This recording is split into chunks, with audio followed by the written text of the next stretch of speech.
Okay.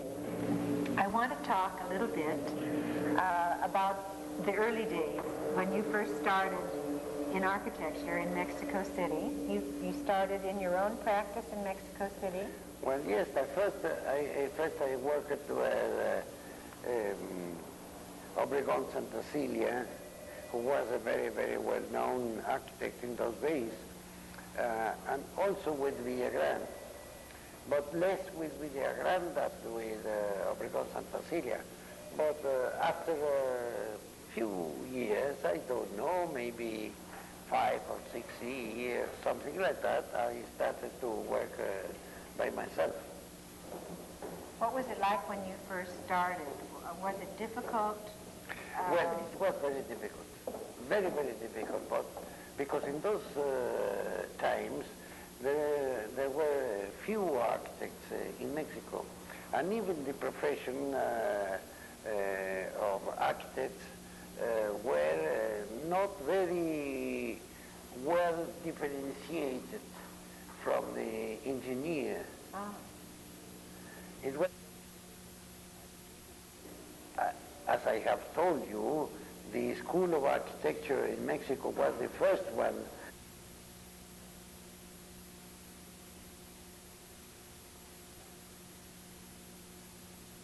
because it is in 1783, the year was founded the School of Architecture in Mexico. That means almost 2,000 years, almost. I think now, in 3 more years, it will be 200 years. But even so, and even we have a very, very long tradition about architecture, even so, in those moments, there were few architects, so there were much more well-known the engineers and the architecture, the architects. And also, don't forget that for instance, in the moment I finished the school, that means in 1930, well, it was 12 years that the revolution has finished. So in those moments, you can do architecture in the moment you have fights with.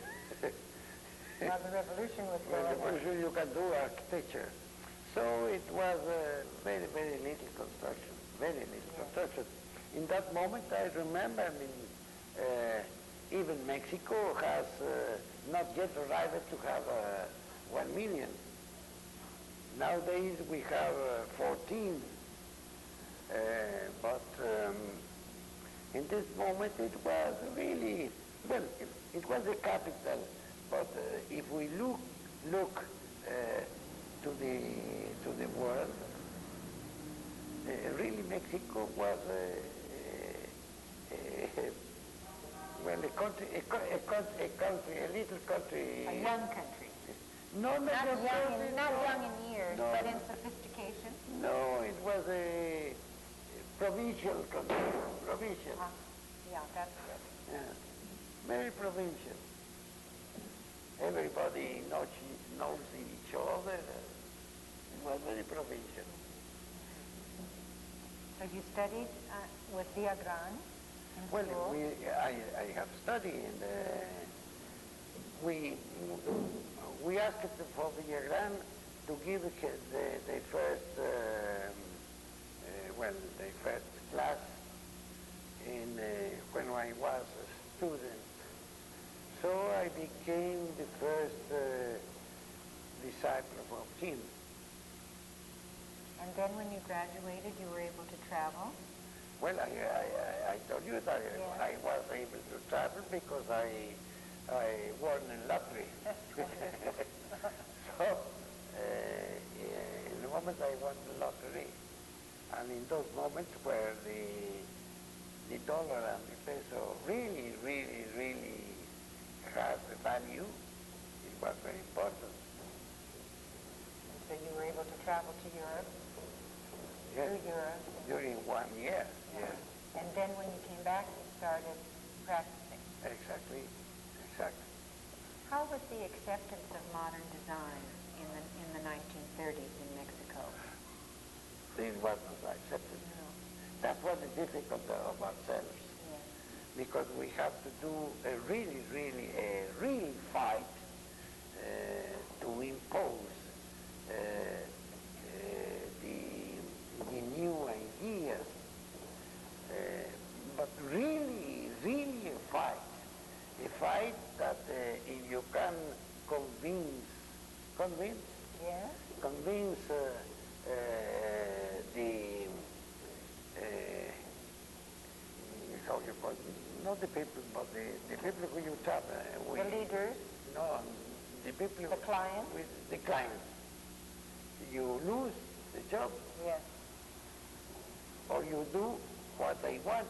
Yeah. And we were young, and we don't want to do what they want. So we lose a lot of jobs, And it was difficult to us to convince the people to do what we thought it was a good attitude. Maybe it was not, but what we thought it was the real good attitude. Where did the ideas come from to begin introducing modern design? Well, in the moment where arrived the ideas of what we call the functionalism, and the functionalism in Mexico was a very, very important and a very, very strong how you call doctrine of philosophy. Yes. A very, very strong one. And even in Mexico, it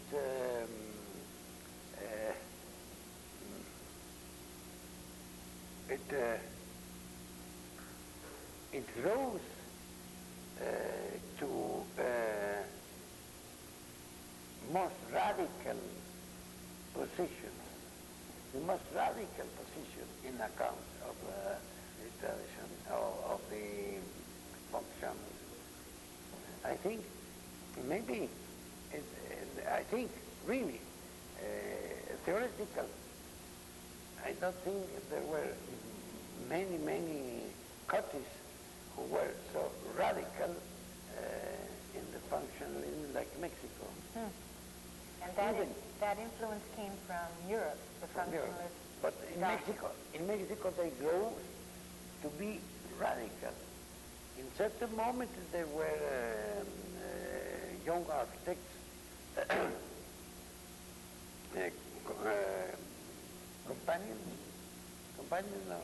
companions of myself, who think that the architecture was not art, that it was, they so-called, a science. And a very, I could call it, very true, not true, a very true science. And they told that the art has nothing to do with architecture. It was very, very interesting, this moment. It was in the first years of the 30s. Very interesting in this moment in Mexico. And the theoretical discussion were almost were trying to fight each other. Yes? Yes. Yes, it was very important. And then later on they became less Well, later they started to understand that what they have said in the moment of most tension. It was not even possible to live. That means theoretical, you can say that the architecture is a science, but only theoretical. Yeah. But you can live it. You can live it as architecture like science. Only if you consider that the architecture is construction, only construction. So it's the science of building. But it is not architecture. So art came back into architecture. Yes. After several years, yes, they started to understand that it was not possible to live this. And even the leaders, companions of myself, the leaders of that extreme position of the functionalism, even they make statements absolutely different, the contrary of what they have told 10 years ago, before. Yes. Well, they had grown to another point of view. Exactly. How do you feel the influence from Europe mixed with the cultural background of the Mexican architect? Well, I think at that moment, the most important influence, I think it was, direct from Le Corbusier over the thinking thoughts of Le Corbusier. I have told you, even more than his own words. More important the thoughts of Le Corbusier than his own works. But nowadays I understand in those moments, I didn't realize that what was behind Le Corbusier was the thinking of Gropius. Yeah? Yes, of course. The real important man of thinking in those days was Gropius. What has happened that I think now that Le Corbusier has a real power and a real importance of express himself. And he was a man of our time in the way that he was a man of publicity. We would say he's a good PR public man. Extraordinary. That was not the kind of Gropius. Gropius was much more scholar, Yes. much more. And a thinking, he has a thought, very German thought, very disciplined thought. Yes. But I think that the man who is behind all that moment is Gropius. I think the only time, one of the few times that they were in direct, in touch with each other was perhaps working in the Baron's office in Germany when Gropius was a very young man. I mean when Le Corbusier was a very young man. Well, all of them. Yeah. Gropius was 3 years older than Le Corbusier, 3 years older. But I think you can't compare anything in the modern world about than the Bauhaus. That's the most important thing. And you think that... The Bauhaus is what everything who have started the new thinking, not only in construction, but in the understanding of the new methods and the new ideas of what art is in account of man came from Bauhaus. Had a very strong influence around the whole world. But in that moment, we thought that Le Corbusier was the, let's see, the leader influence. But when you start to think that you are a little older, no, it's Gropius. That's very interesting.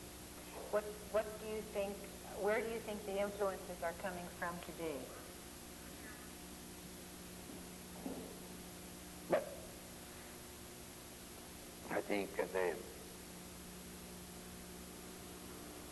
the modern world is dominated only by one or two people, like always it has been. And I think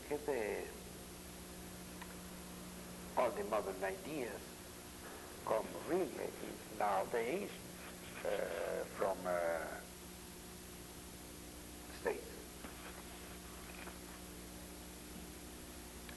Even if they don't want. If they don't want to admit it, you mean? It's still... Even if they think they don't have those ideas, they communicate even though. You're talking about the technology? Of course. Yeah. Not the technology. More important, the philosophy. Much more important. Who do you think has influence today philosophically from the United States? Well, I can tell you about the names, and they are unimportant. They are maybe unimportant. The important is that the ideas are there.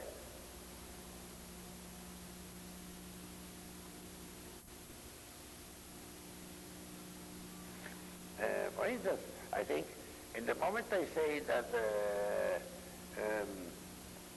Bauhaus was so important, it is because in this moment, really, Germany has a very, very strong influence all over the world. In the world of design at that time? Not the design, in the world of philosophy. It's much more important than design.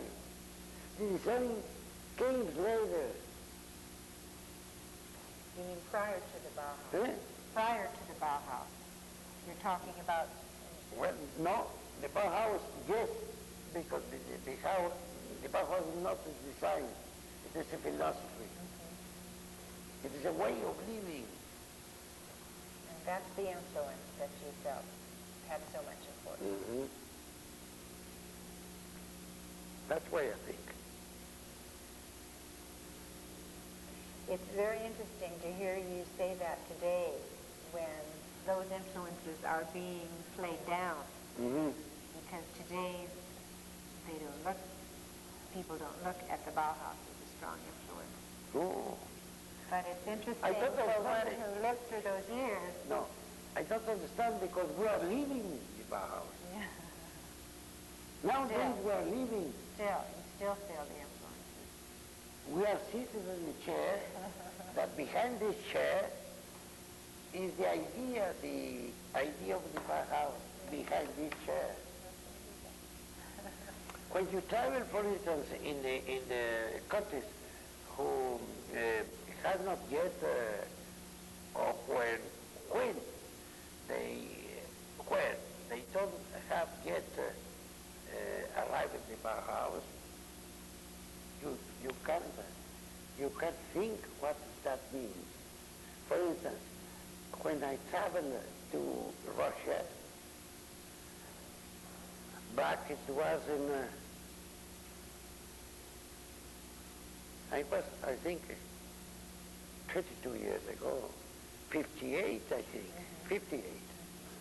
Yes, maybe, 58. 57, 58. Well,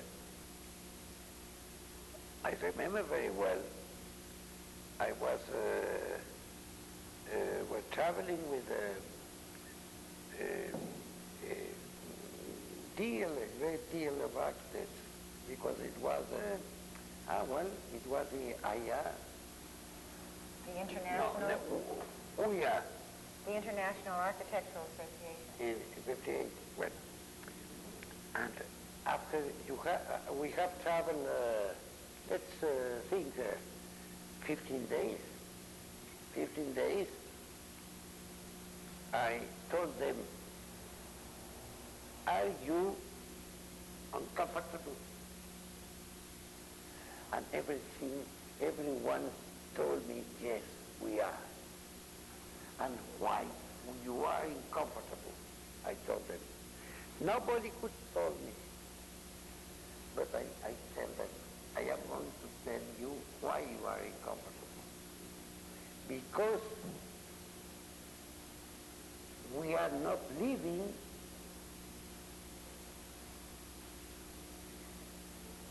the feel of the art, of the modern art here in any way. Because it was suppressed. No, because they didn't know, I think, even the name of the Bauhaus. And for instance, I told them, have you noticed that we are seated in a chair that is awful? Yes, it's awful, the chair. But have you noticed that how you call that? No. What do you call that? Of a chair. The seat. Eh? The seat? No. What do you call it? Material? The material. How you call that? This is canvas. Eh? Canvas. Well, no. In general, the material, fabric for a chair. Yes. The fabric is even much more awful than the chair. Yes, really, it is true. And have you noticed that, for instance, the lamp is much more awful than the chair and the material? It is, all things were really, not only on, but out of the thinking of the modern world. And we started, after you lived there 15 or 20 days, you started to feel uncomfortable.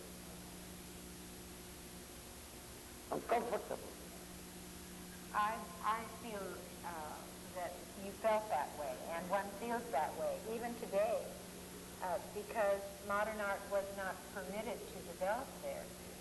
After 1930, there was that period of the 20s that was very creative, when the constructivists, artists and architects. But don't forget what means, for instance, the Bauhaus. The thinking of the Bauhaus was very important. That was that the modern world was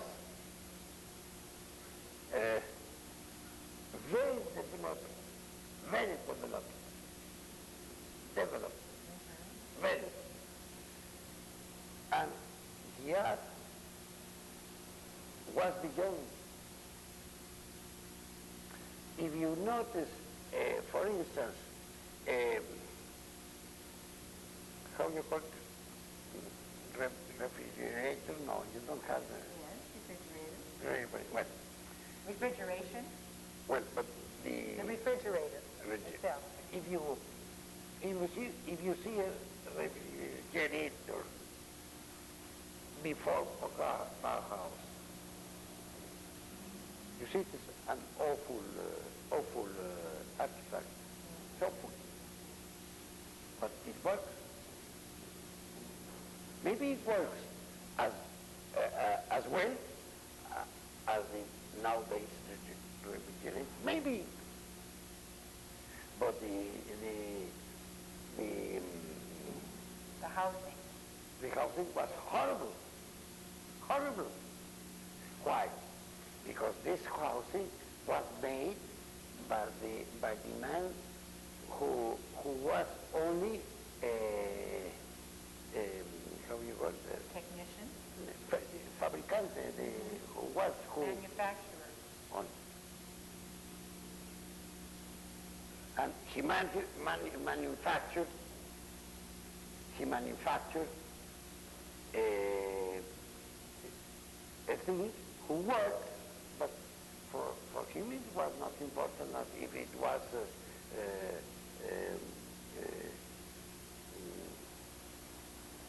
really a thing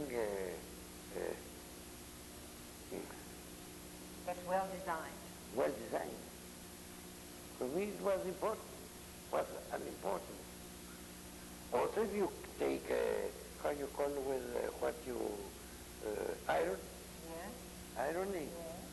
You have noticed the ironing of, for instance, in 1920? It was open. And you have noticed how is an iron machine nowadays. It's beautiful. That's Bauhaus. Okay. You really think that Hey? that the Bauhaus? No, I'm not thinking. It's what it is. All right.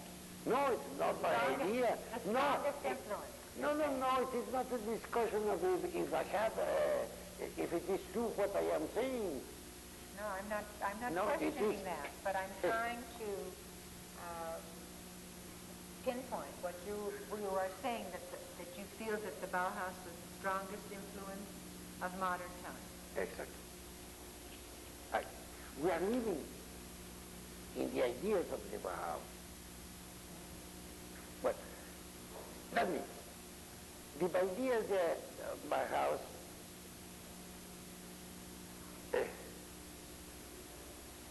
confirm the modern world. And the modern world is with the forms given by the Bauhaus. That have developed since those days. That's true. I can agree with that. And you can notice absolutely before the Bauhaus and after the Bauhaus.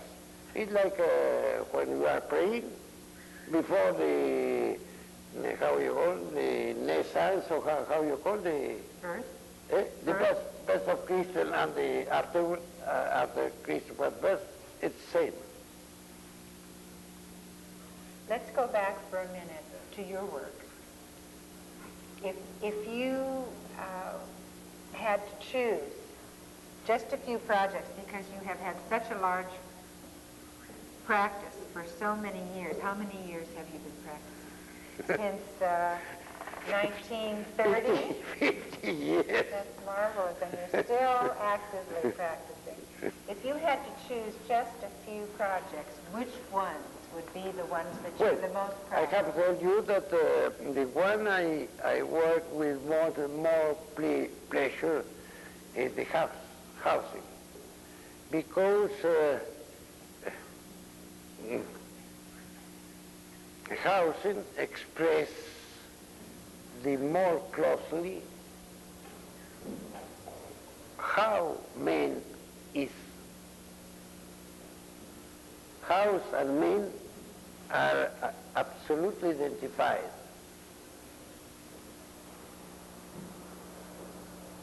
Absolutely.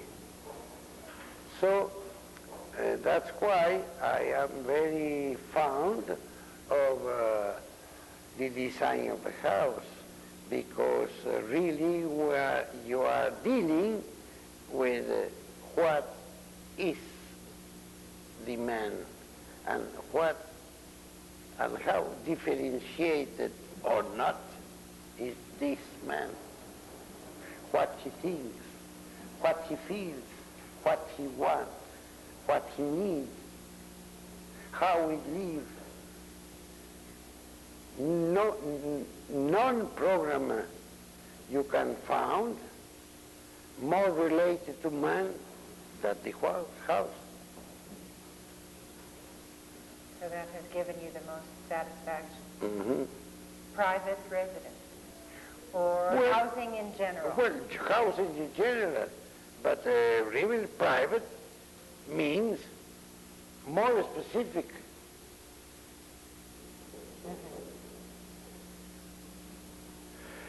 The private house is more specific than the community housing. Even though a community house also expresses very important things, because he expresses the community, the community house express what are the general feelings of a community, not only of a man, but of a community. Okay. You were at the National University of Mexico. That's right, yes. But the old one, yes? I studied in the old one, and I have my thesis, my last work in Yes. the new one. The new one. Ah, so you graduated from the new university in what, 1954? 1954, Yes. that's right. Yes. Sure. What was your thesis project? My thesis was about cultural center Cultural for center. Mexico. Yes. I have an honorific distinction of my thesis, and I have a very congratulations, because Diego Rivera is a very good painter. Diego Rivera, he yes. makes a conference of my work, and he liked it very much.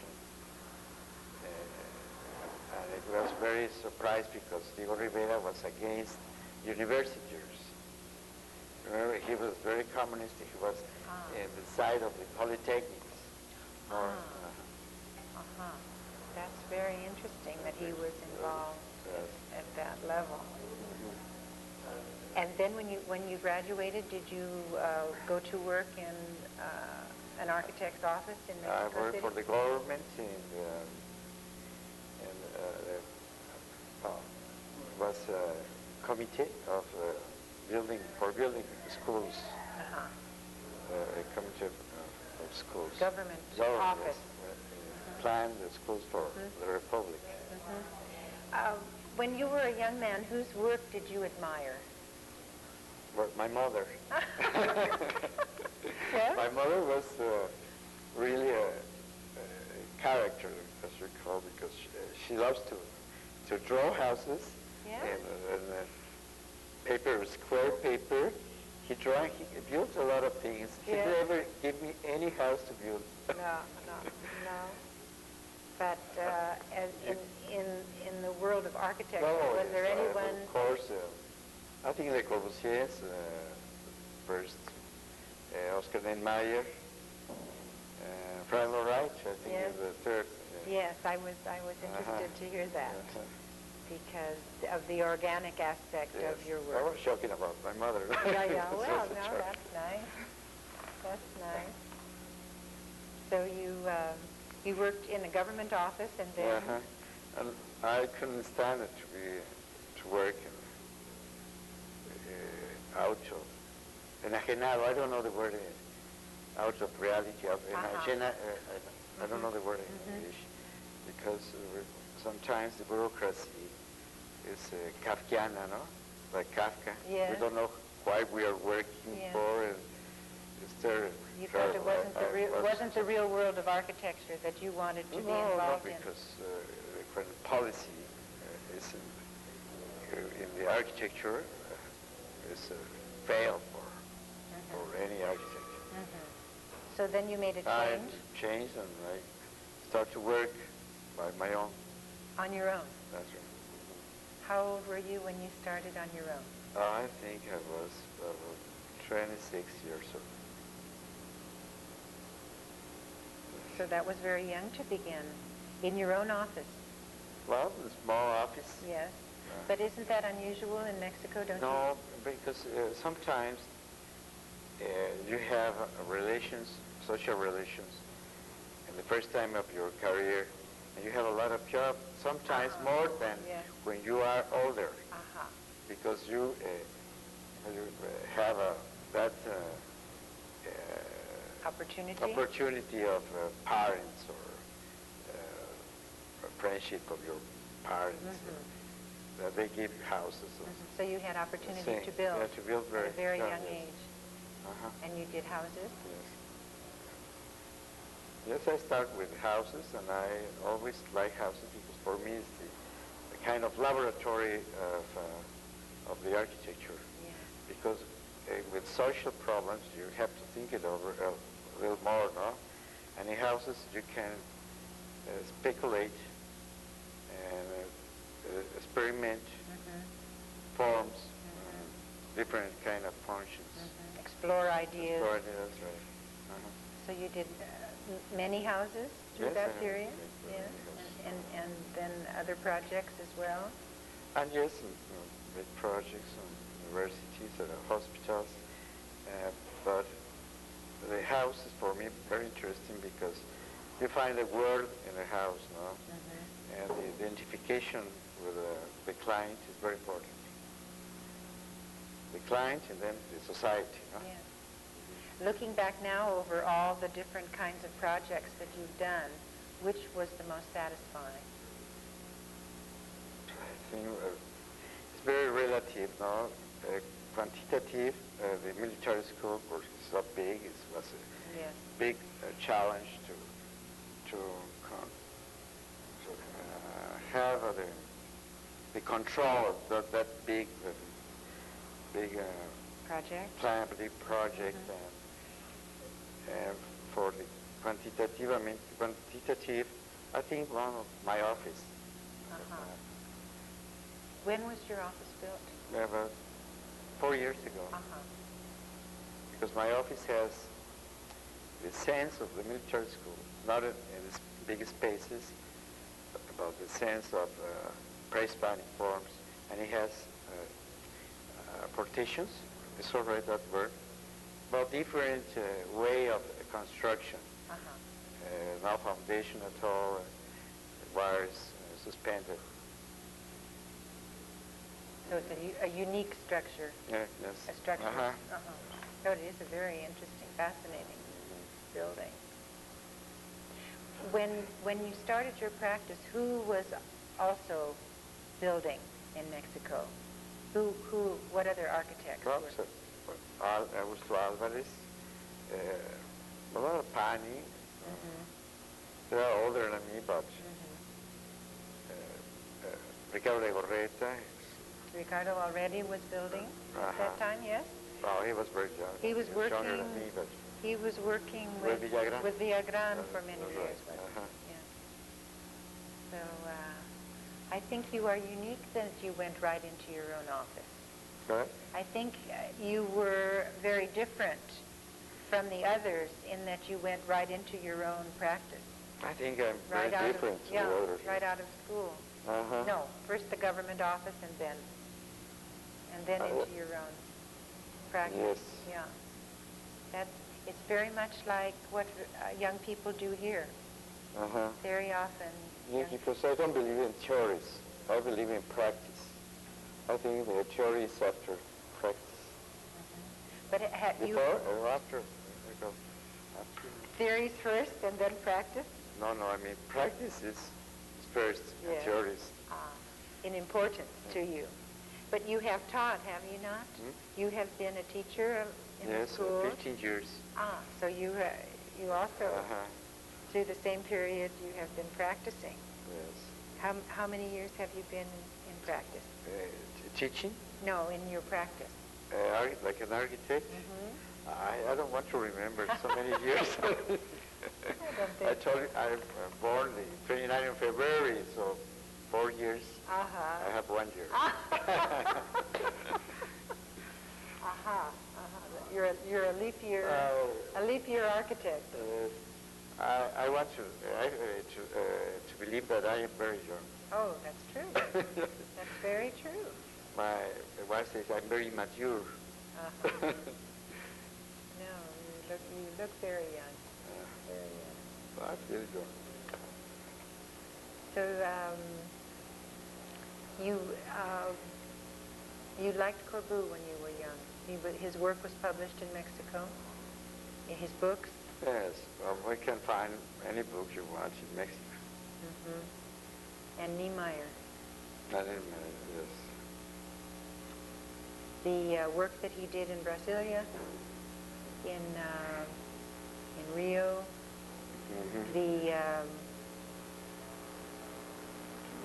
you like the organic form. Yes, I like That's the what I want. no, I have the two, maybe in pieces we are like this. No? I have a contradiction, my feelings, or not, maybe it's not a contradiction. It's the duality of what I tell you about. The pre-Hispanic, I feel I have half or more, 80% Indian and 20% Spanish. And I have the feeling, I was telling to your husband, that there are two kind of spaces in architecture, in our architecture. Pre-Hispanic is the space of cosmic space. It was the religion of the sky. And with the conquest, we have the religion in the room, in the dark room. Oh, that's very poetic. So I believe more in the pre-Hispanic because it's the planning for the future.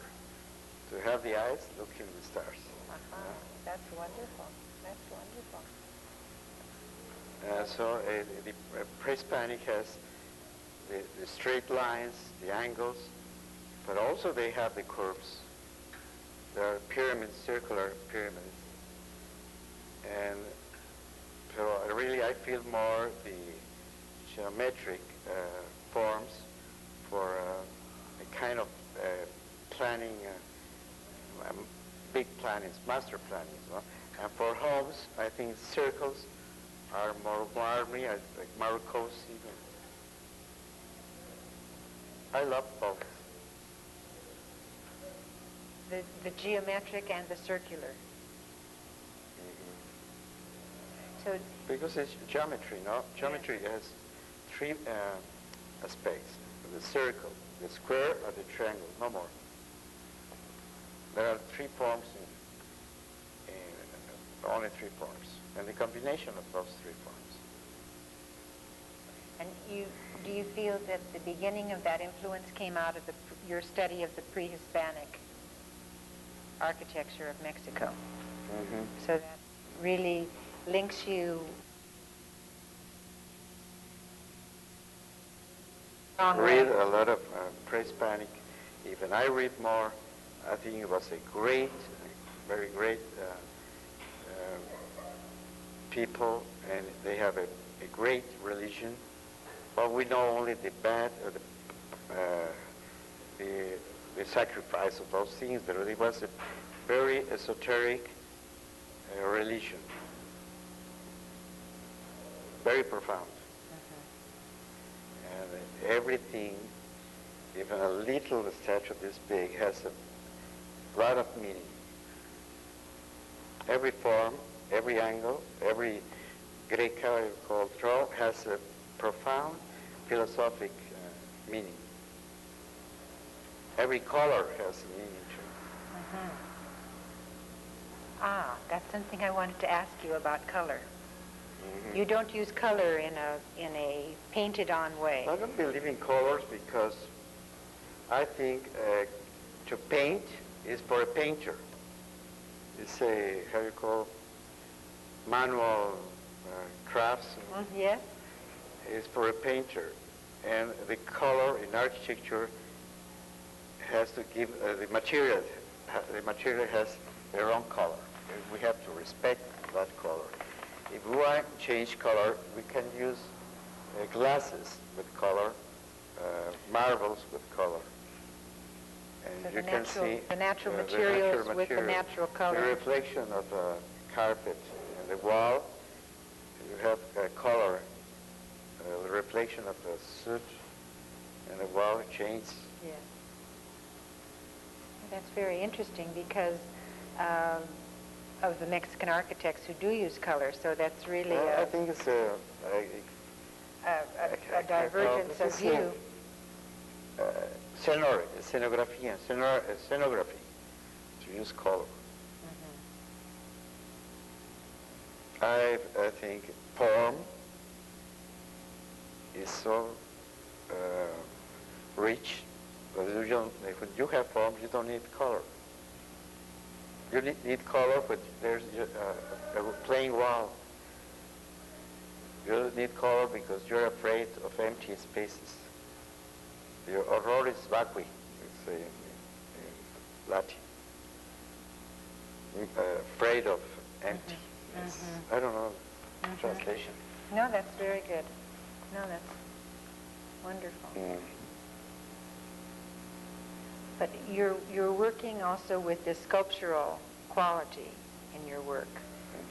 That when you use a curved form. Well, I think architecture has to be sculpture. I don't believe in sculpture. I think sculpture has to be functional. Sculpture is a car. Sculpture is an airplane, a rocket. I think it's to have sculptures, to make a sculpture is a waste of time. It's only commerce. It's only merchandise. I think architecture could be always a sculpture, a living sculpture. Sculpture that people live in. That's the only way to integrate the arts and to make sculpture architecture, and not to put sculpture inside the architecture. I talk to my pupils sometimes. You see beautiful women, and you say, well, it's not so beautiful. Let's put him a little, how you call it, aretes? Earring? Earring, or here is a little. To decorate. To decorate, no, she doesn't need any. How do you feel about the work of Frank Lloyd Wright? Which of his works did you really enjoy? He was a really genius. He was mutante. I don't know the word. He belongs for the 20th century, 21st century. He was out of his time. Really, he's fantastic. Which projects did you especially admire? His houses, Guggenheim Museum. Yeah, that was, yeah. I think he's one of the greatest architects. Yeah, well, I think we look at him that way too, as probably the most influential of the American architects in the world, certainly, and one of the greatest. I would agree with you on that. But I do see a similarity in some of the forms. Yeah. You know, so I was curious as to... Because he was a man, very, he was visual, he wanted to discover and to look in the ancient architectures, forms, new forms. He loves Mayas, no? And the Guggenheim, yes, suppose I remember my hospital, that's circular. Yes. It's a pyramid, Calislahuaca, that way. Inverted? It's not Guggenheim. It's a pyramid this way. It's a circular pyramid near Mexico City. It's circular that way. 4 floors. So your influence was closer Close to the pre-Hispanic. Yes. Yes. What else is important to you? Maybe cars.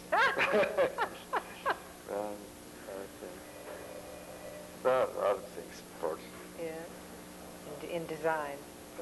Time design. But I think life is so important. If we think only in architecture, we don't make anything. I think we have to be interested in life and then in architecture to realize ourselves, our human beings, and then after that, like architects.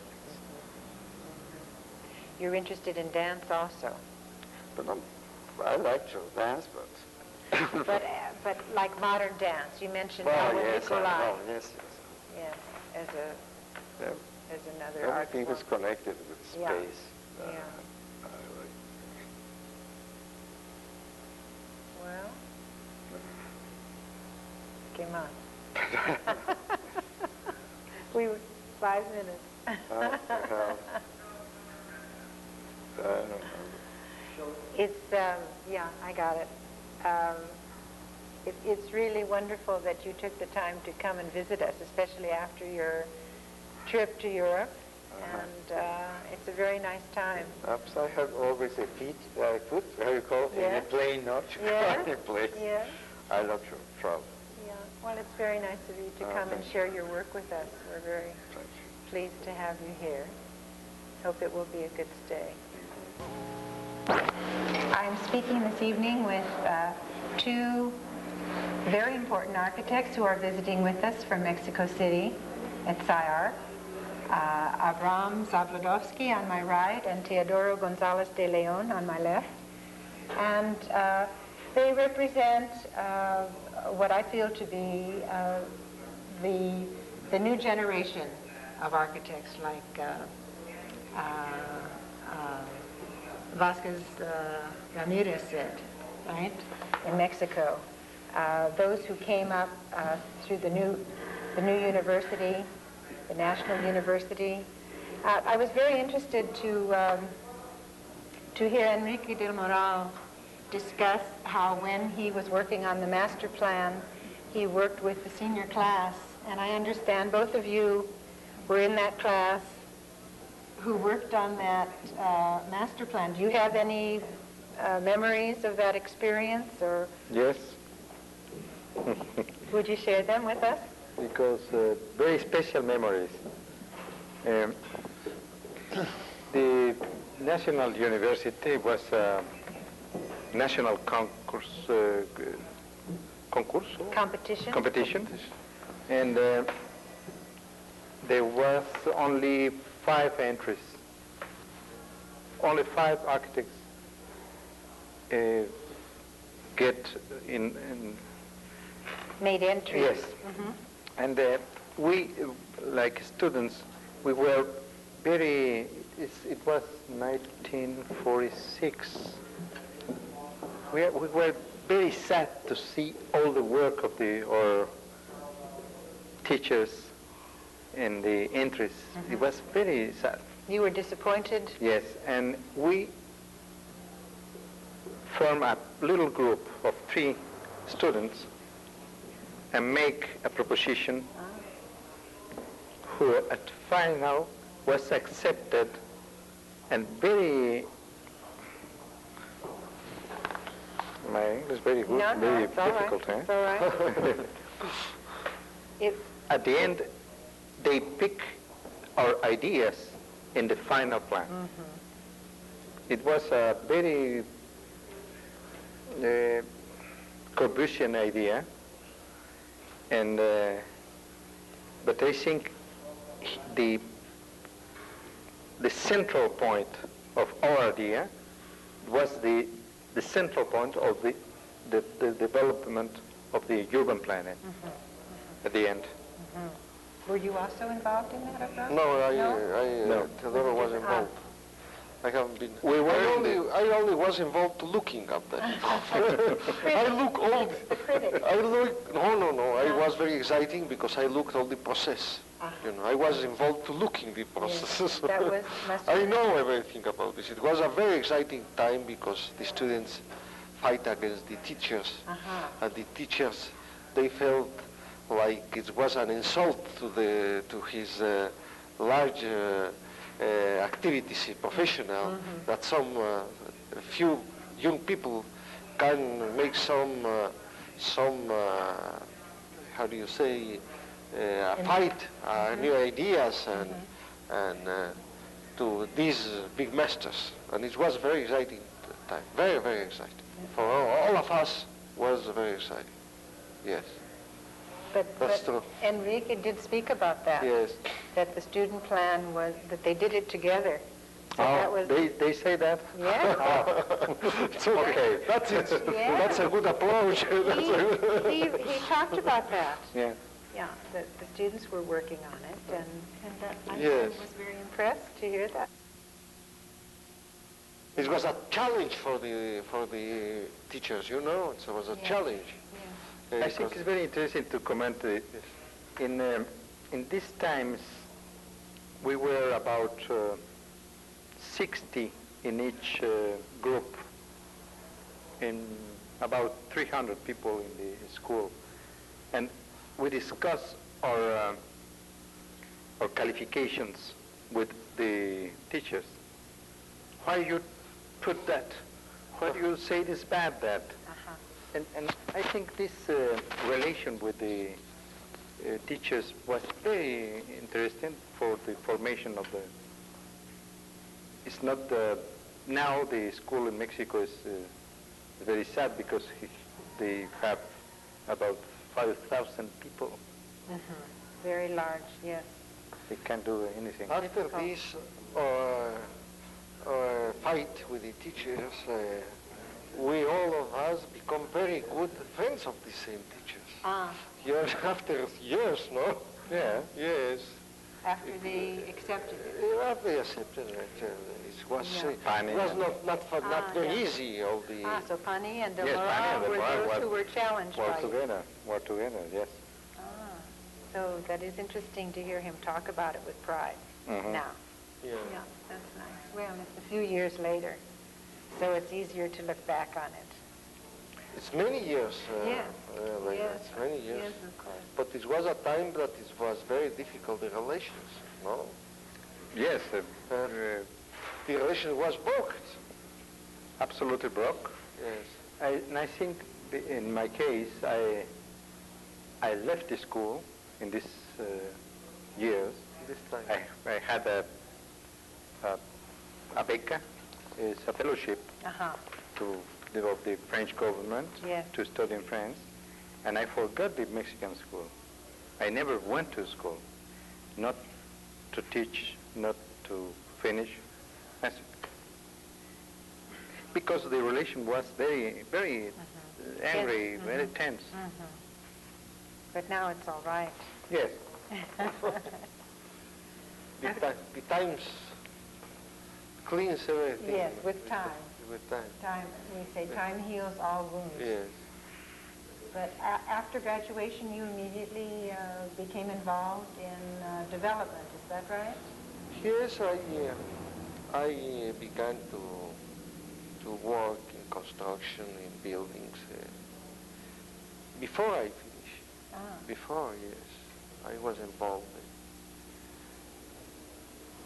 building some houses, some small buildings, yes. Many times like, not only like an architect, no, but like a builder, and like many things. It was a very hard time, yes, because I was studying to do everything. But it was very a good discipline, because And a good it learning, gives I would you- say. yes, A good it's learning. a good learning, yes. It gives you an idea of all the different phases of the construction, not only the project, yes.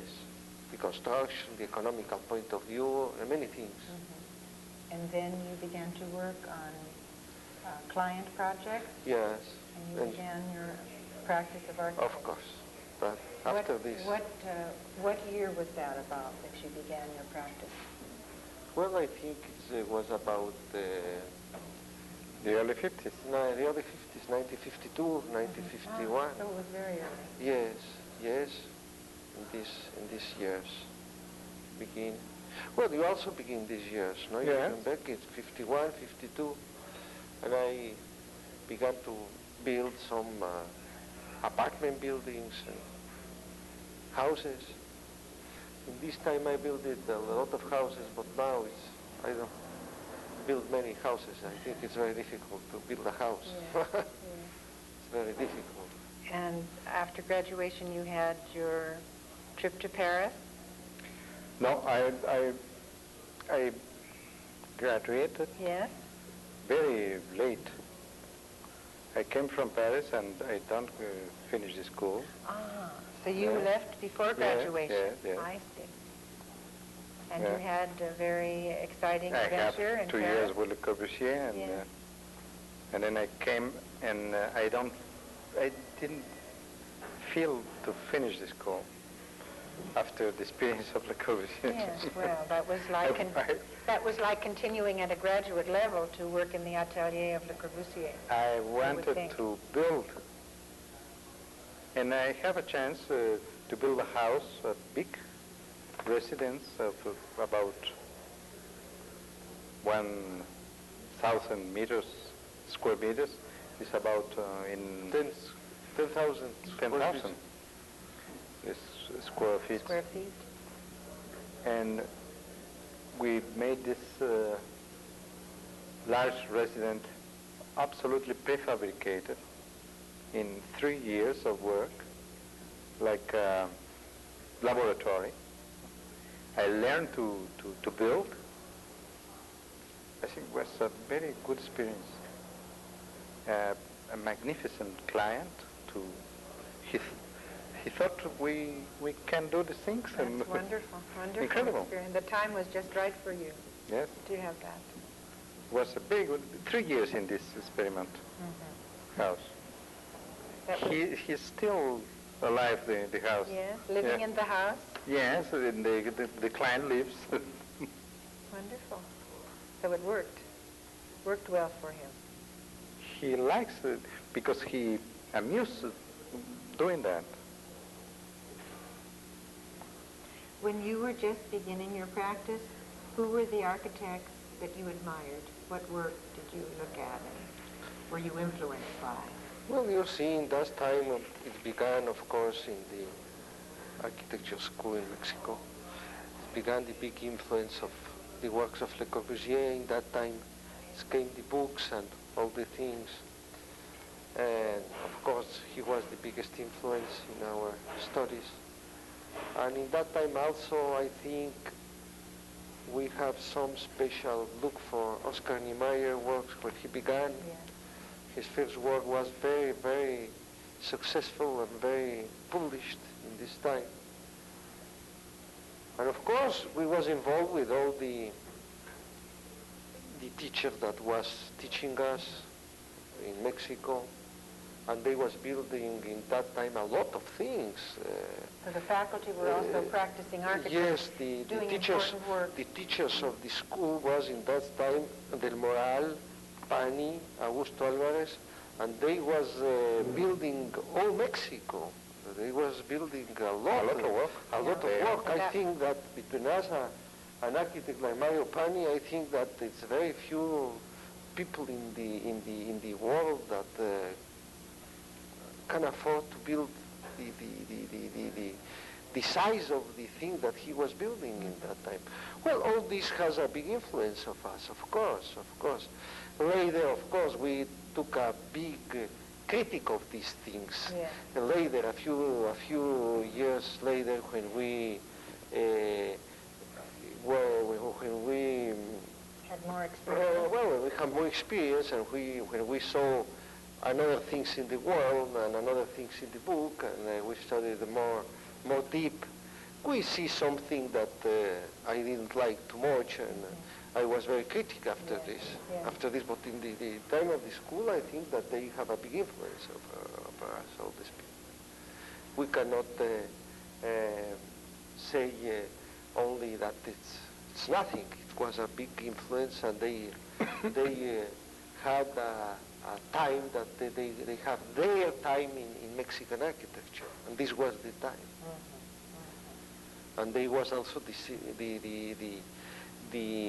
School of Architecture had in that time 6 teachers of design, and all these 6 people were the 6 main teachers. Yeah. That's very understandable. That. Yeah. And your influences? Well, Similar? Similar, but I think it begins in the middle of the 50s. One influence was, for me, very important, the work of Mies van der Rohe.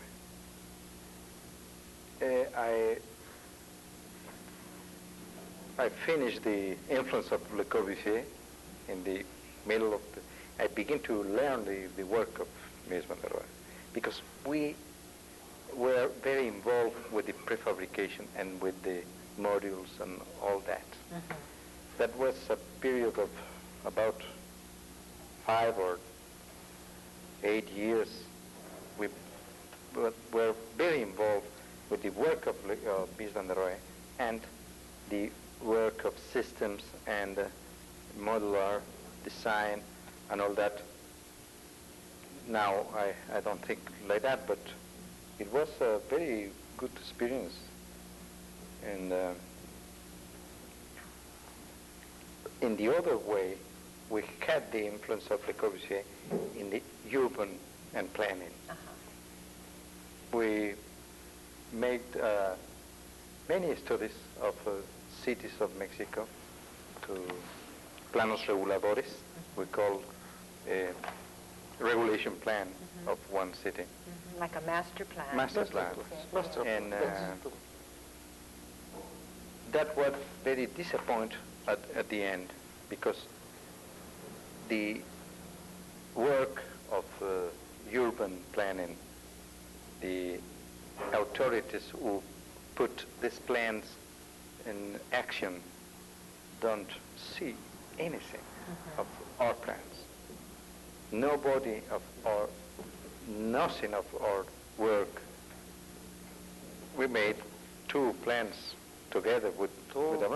Perhaps it was the first work we made together. We came together again Yes, that was the after the school. Uh-huh. Yes, it was that was to about In the early 60s. early 60s. it was to plan in 2 big oil cities now. It was in this time also oil cities. And I think that after these 20 years, they are worse now than it was in that time. But Yes. a lot Nothing happened with our No, studies. a lot of worse. But nobody cares with these Not- studies. Nobody is involved in really change the city, the scenery of our life, of daily life. They were avant-garde for the time. But now it's the same, I think. in That Mexico. was an avant-garde. I think it was a time that some people was involved in this. It was the moment that it was involved some of the politicians, that it was politicians, that they was architects and they was involved with architecture. And maybe they sincerely thought to do something. But when it was to take some measures to practice this, I think that they couldn't afford. It was against many interests. It was the local interest and against everything.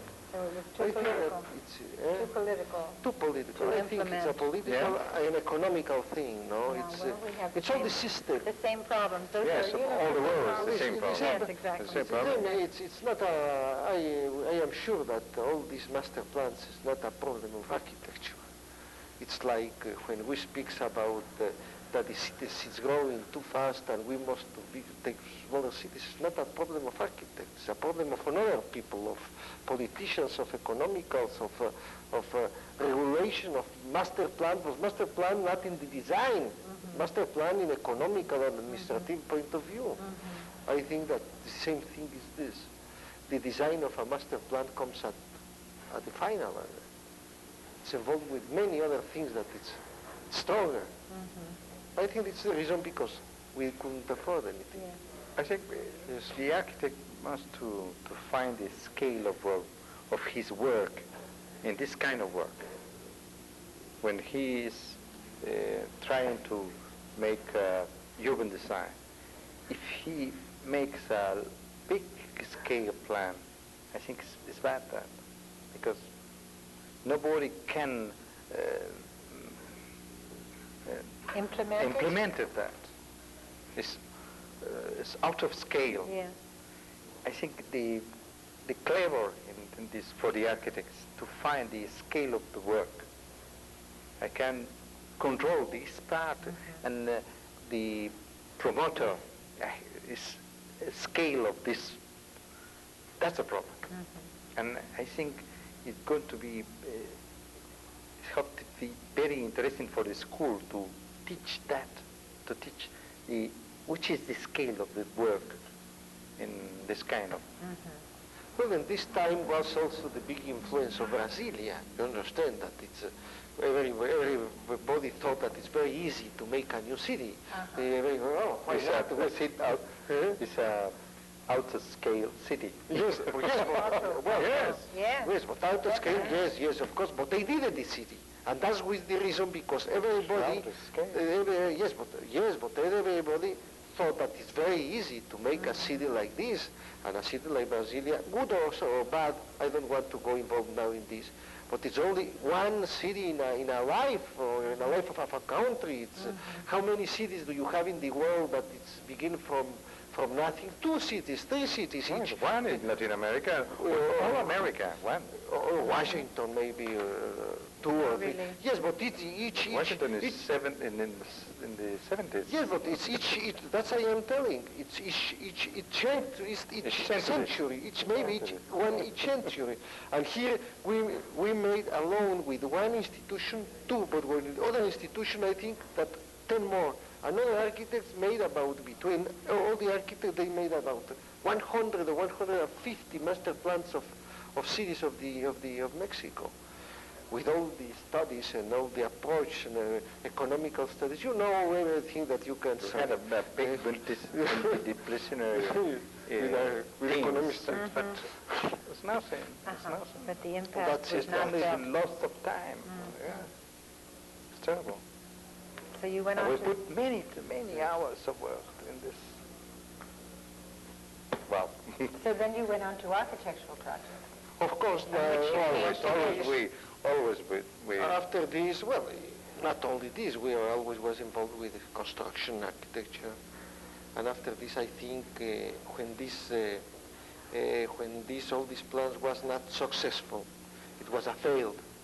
Well, it came the other president, you know, and always the other president changed the point of view many times that the first president, because this is a combination of when we saw that everything doesn't work.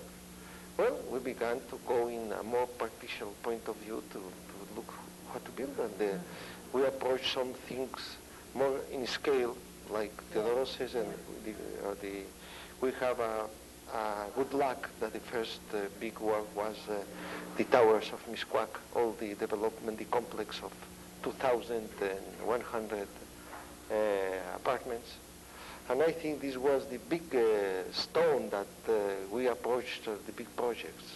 I think that it was a good step ahead, this project. This was the beginning of your collaboration. Well, in a beginning, I think, and not only in a collaboration, I think our position in to make big projects in Mexico, position to make big projects, because it was a very successful approach, very, very successful, and it's not usual that the housing of the government are successful, because there is very many things involved. Yeah. It's not only a good design, but a good economical approach. That's very important. And we took there a good economical approach. It was the combination between the use of the land and the number of the apartment and the density and all this. And we were lucky with very good administrators. With very good administrators. It was a wonderful administrator that he has. He believed in us in that time. Yeah. And he was a wonderful, and he was involved, this administrator, he was involved always in housing. And now he's also involved in something like real estate, and he's a very clever man. And he understands our point of view, and and that was the beginning. After this, maybe I want to tell you an anecdote. I don't know if it is true, but I heard this. I think that you heard this. When it was to decide who is going to build the building of Infonavit, that's the housing, the housing institution for the workers for housing. Somebody told us, I don't know if it is true, but I will tell you, that they discussed who is going to build this, and they discussed that the people that made and designed the most successful apartment housing in workers, it's logical that they design the main building of the workers' housing. I don't know if it is true, but it's very nice to hear. Yes, that's... Something that's very interesting to me is the way your collaboration has developed through the years, that you do projects independently, then you come together on important projects that you want to share. Would you like to describe that? And it's not, we don't make all the works together. We make only that we want to compartir, what is in, to share. Yeah. Yeah. Or the works who came from the same client, we share automatically. But we are not obligated to. I think it's a very interesting arrangement. We we have not heard about that here. Yes, many people are very strange about this arrangement, but we think that it's worked.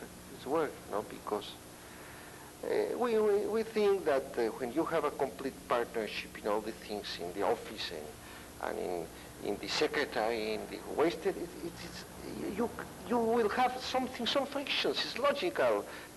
Frictions, so it's logical. You can, with your best friend, you will have, because if the telephone is busy, you want to speak and some details like this, but if everybody has his own secretary, his own telephone, his own office, you don't have any reason to have any problems, no?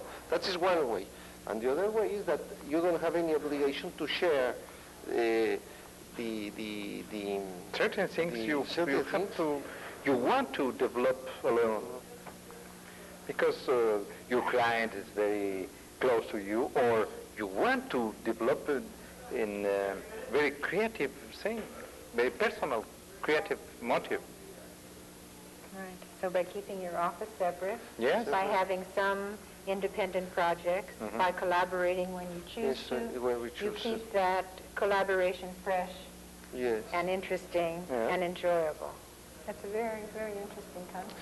And also it gives us chance to have always young people or new people that bring new ideas and you discuss with them ideas, and it's in a personal, in a small point of view, not in a like a big institution or like the big firms. No, always in a small scale. It sounds really wonderful. And it seems obviously to be very successful with the two of you. Well, I appreciate your coming and talking with us, and I thank you very much. Thank you to you. we appreciate your interest in this. Yes. With Teodoro González de León, who has been visiting at SCI-Arc this week. And we're talking a little bit about the 2 years that Senor González de León spent in Paris. And I think it all started when you won a scholarship from the French government when you were a student at the National University, is that right? Yes, I had one scholarship from the government of France. And it was very libre, free, very free. You can do anything in this scholarship, because I was first in the Beaux-Arts school, but I didn't like it. I have in my mind Corbusier. Of course. Of course, but I spent about a month in school. Then I changed to the École des Travaux Publics. It's a school of technicians of concrete. They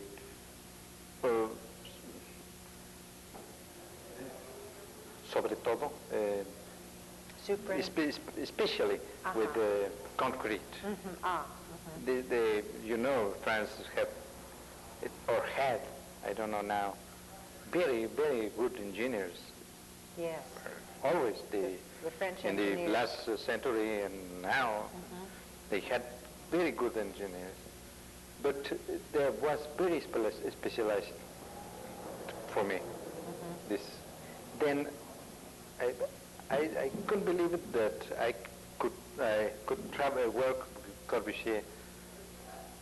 But when I realized that the School of Beaux-Arts and it was very bad for me, and the École des Travaux Publics was very specialized, very complicated to me.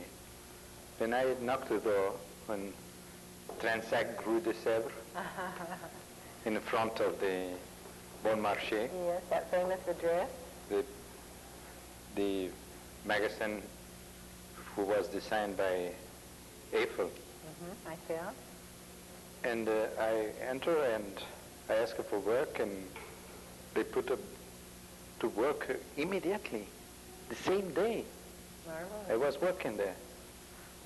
It was very disappointed, the environment to me, because it was early 48, yes, and the traces of the war was very evident. Yes. The ceiling was tela, fabric, but Cloth. like that, Yes. Yes. incredible. Or with water leaking. The atelier was in a space of about 30 meters. It's 90 feet by 14 feet wide. And that's all. One space with windows in one sense and one side to a court. It was an old structure. Was it a an old structure of a monastery. They had they compartían the partition? No, there was monks. Still. Yes. Still using it. One part of the part of it. the structure was Still the embedded with monastery. yes. And part was the office, the atelier. And it was very interesting because you knocked the door and was a little paper in the door. Le Corbusier au fond du couloir. Le Corbusier in the end of the corridor. That's the sign. That was it. Right at hand. And I said, in this place, this man changed the architecture of the world. What? Yes, with the little handwritten sign in the monastery. In this place? He was making the plans of Marseille, because it was Claudius Petit. Yes. Was the minister, he was the friend of Corbusier, Claudius Petit. And he was making the plans of Marseille. And from the war until these plans, he had money to replace, to renovate the office. The office. The atelier. Yes. And he put all us in different houses. While the construction was going while the on? construction, 2 months. Oh. And for me, it was formidable because he took me to his house. Ah, yes. Then I work with him all the mornings in his house. I look his private life, 2 months. It was very interesting. On the Rue Nungesser-École? On the Rue Nungesser-École. Nungesser-École is the name of two pilots. Yes, very famous. He was dead in the 20s. In the crash. The early, like Limber, at the same time. We went to visit that house last year with a group of students. And there's an architect working there, Wojanski. Wojanski lives, he was living there, but after many critics, he moved out? He moved, and he put only his atelier. Office, yes. Yes. I think it's not good taste to live in the same house of Le Corbusier. But he was very gracious about allowing us to come and visit. He's a very nice person. And we didn't meet him, but we... He was in the same time. Yes? Wojanski, yes. He was an apprentice at the same time? No, he was the chief atelier. He was the chief. Yes, Okay. Wojanski.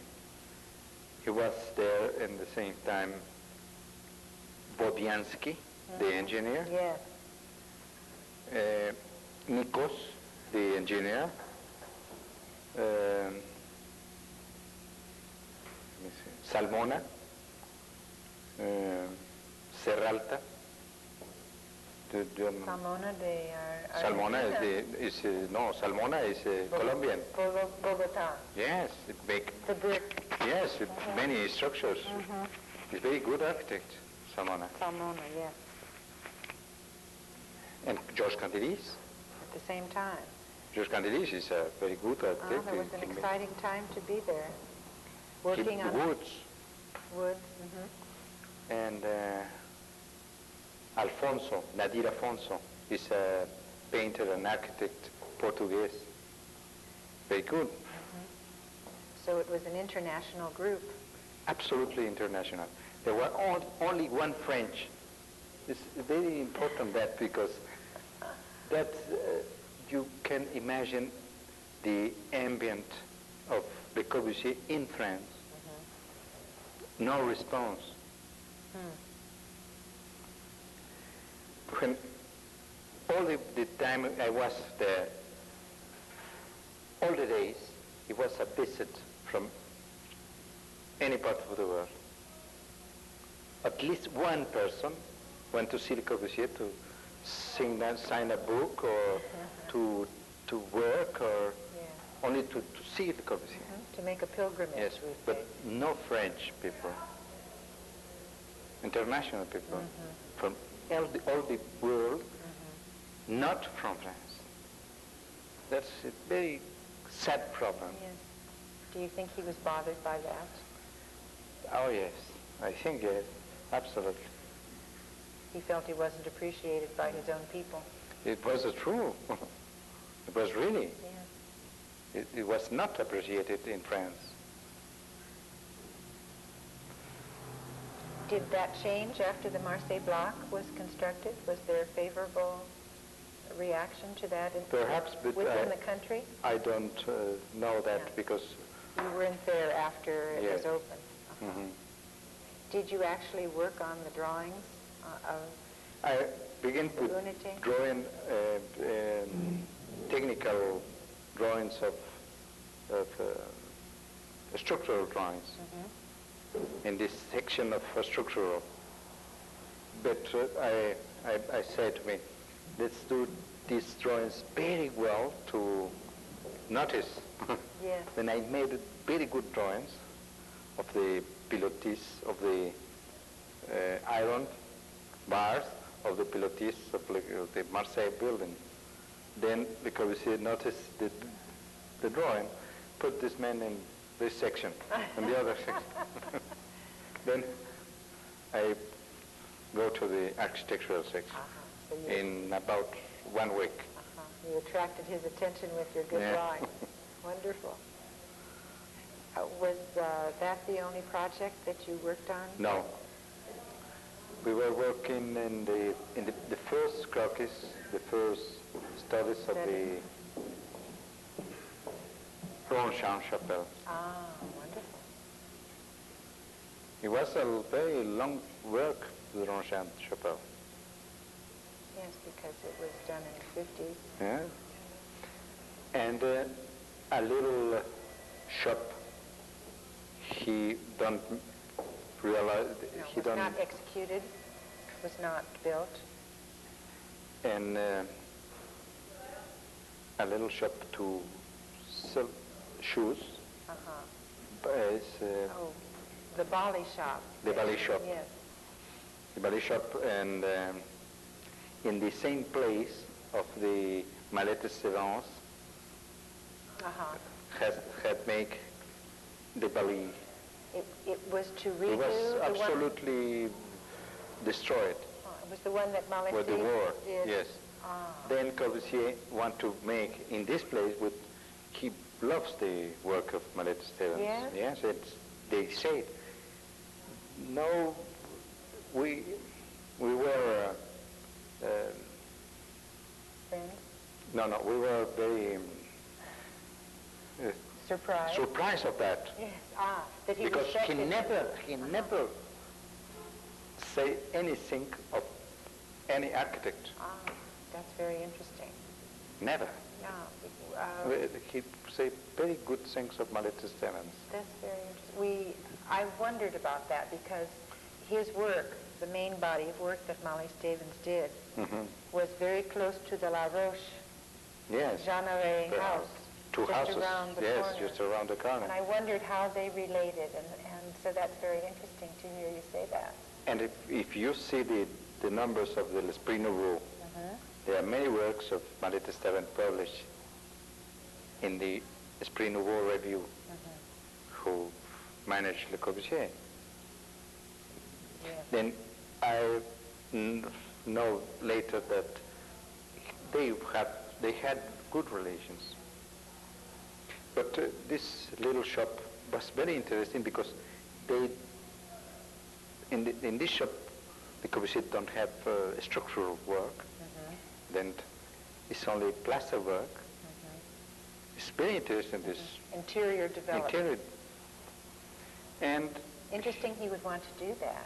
yes, Such a small little Yeah. job at that time. it's absolutely decorative, art décoratif. Il disait ça. Yeah. He told them, art décoratif, c'est de l'art décoratif, ça. And so that was developed during the time that you were in the atelier? Yes. I was charged with the design of the drawings. And the Atelier Duval in Saint-Dié. Yes. It's a little factory in 4 stories with brise-soleil In concrete? and concrete and many colors in the interior. It's very nice little building, industrial building in Saint-Dié. And of this work, Saint-Dié and Marseille, we were also sent to the work. To supervise? Yes. That was very interesting because in Marseille, we sent with the Candelis was the chief of supervisor. Yes. And he took me, and we spent 2 weeks in Marseille. And I think we had a very interesting experience there, because Le Corbusier never, it was the early beginning of the work. the two first pilotis poured in place. Ah. So they were done two by two? We were desolated when we see the take out of the forms. When they took the forms yes. off, the pattern of the wood. Yes, we see the work very Crude. crude. I don't want to use the word brutal because Corbusier took the Yes, he coined the word. We made a report and we sent to Le Corbusier. Le Corbusier went. He never said anything. He sold and he took the Italian contractor. Very good. Like that. I like that. The concrete talk now. It was a lesson for us. You were surprised, but he liked it.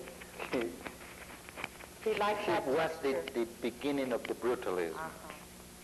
He because- liked the sculptural aspect of it. Yes, and the brutal aspect, because the difference in the wood is not half an inch. It was 1 inch. The difference of depth. So it really was very Very, sculptural, very- yeah, strong. Strong and very bad done. Yeah, very. But that didn't bother him. No. It was a crude kind of Yes. job. But maybe he was excited by that strong pattern. Because with the light and with very good Making- shadows. yes. Yeah. That, It was a that's very good experience, interesting. and I think that was the beginning of the brutalism. That's the first work in the world of this kind of treatment in the concrete. All the architects, the Smithsons with the Yes. theater, Yes. all they going to They see looked at that. surely. So it wasn't something that he had intended to produce initially. It Perhaps just- not, but it developed by chance, and yes. he responded to it. And It's liked like it.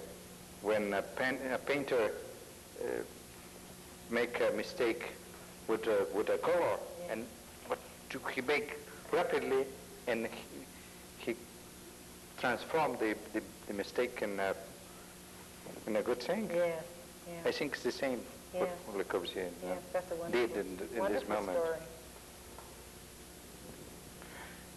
Well, we spent 2 years there. I think it's very unforgettable I'm sure. to know this man. Yes, How did he relate to you on a personal level? I think very well. But he was very serious, but he very sad people. He was not very sad. Really serious and sad. His nature was Yes, very serious. Not sad, not serious, More sad. than serious. Interesting. So focused on his work. Always. Was there never a gay side to him? Never a happy No. aspect of his personality? Always very deeply involved with what he was doing and caring passionately about Yeah. everything. No jokes. No joke. Irony, yes. Yes? Yes, but cruel. That's all. To people he knew well. With people who he knew well. The jokes. No jokes, irony. Oh.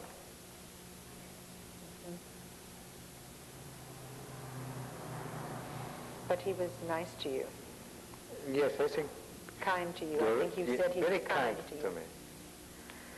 I have very good letters from him. Yes. Letters of recommendation No, letters from... to him, Yeah, from him to you. yeah.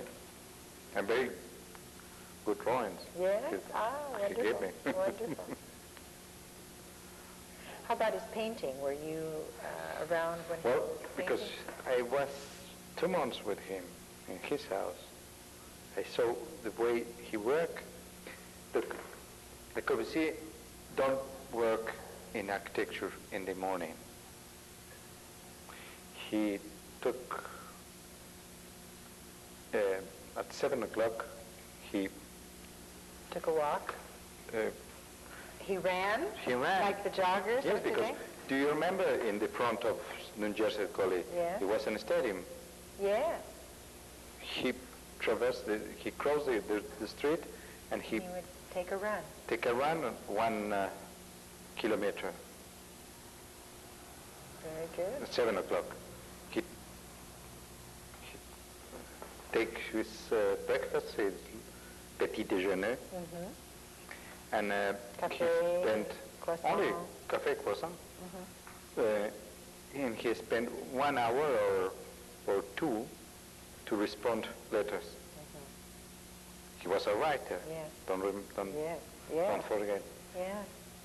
Then he began to paint until Every day? every day until 1 o'clock. 1 o'clock. He had the breakfast. And No, that's all right. No? He was just giving me a sign for the time. he took his lunch time, and after the lunch, he went to the atelier. He arrived about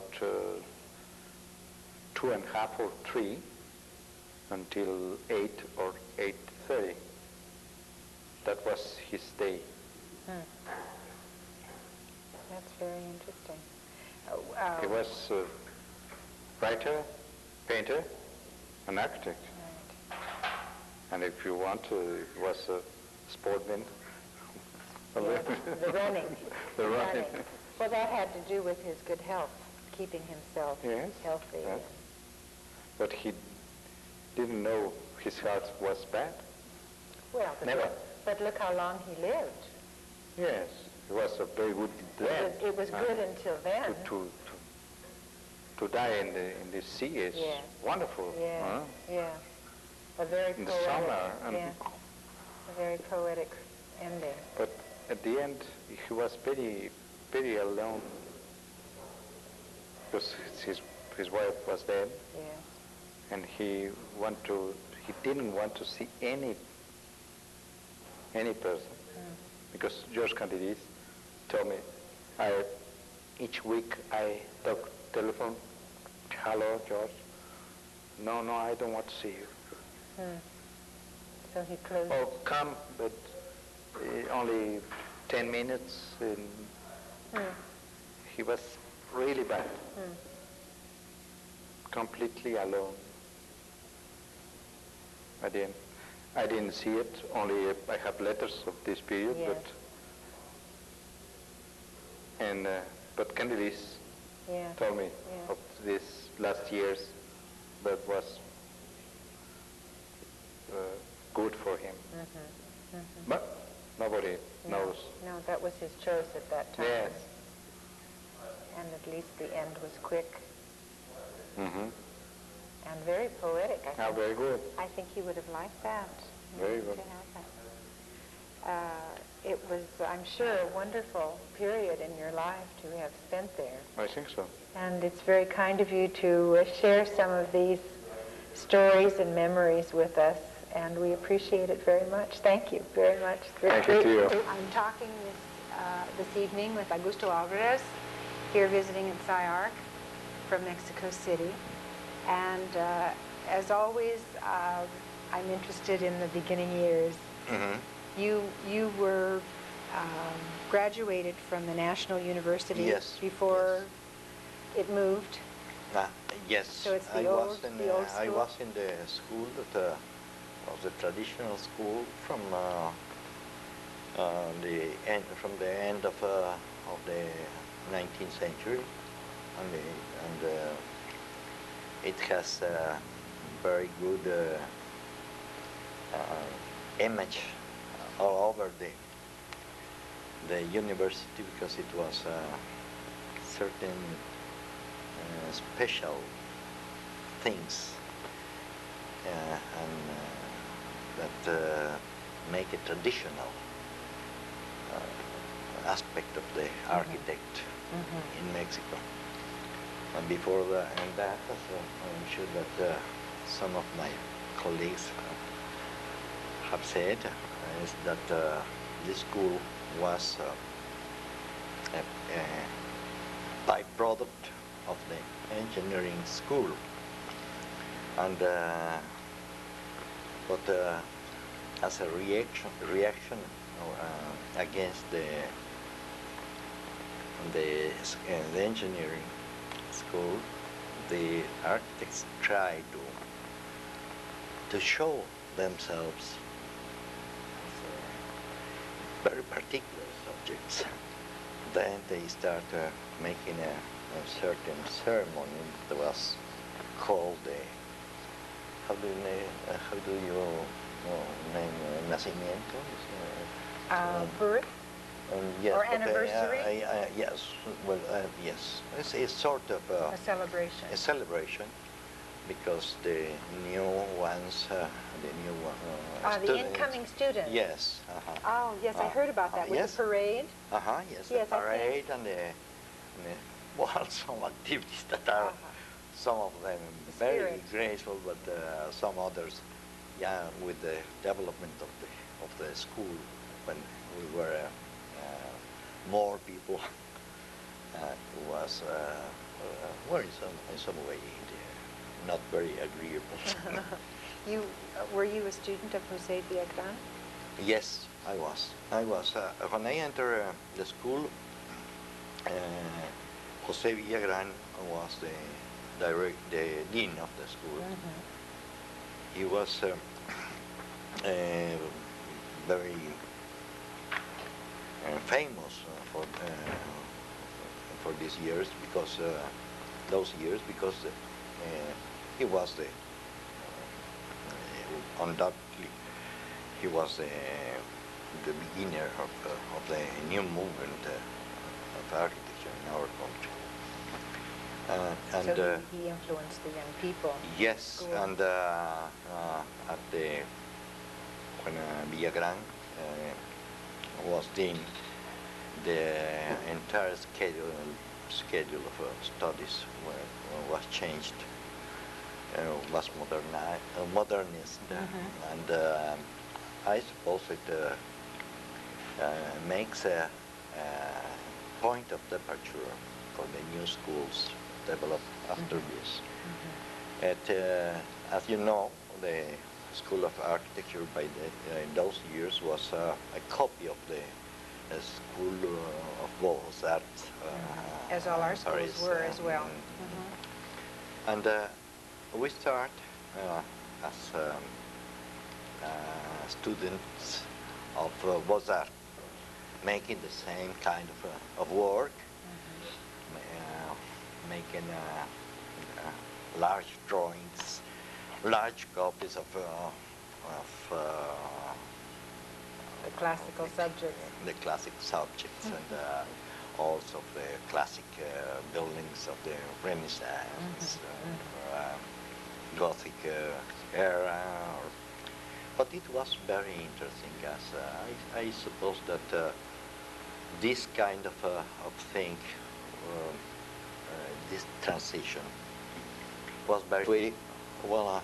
I have a philosophy that if you get every day just a little step ahead, you are making something. Then maybe in a lifetime you can't achieve this, but you are trying to do it. It's better than to forget that we are human beings that live in an architecture that we create. That's the worst thing. We are not machines. We have, how do you say, some aspirations and defects and bad habits or many things, but you must take care of them. If you don't care about this, you aren't making architecture. The architect is a service task. Architecture is a service task, not any other thing. Well, I think that's a very positive note on which to conclude our little discussion. All right. Thank you very much for coming. Thank you. It's been a pleasure. Thank you.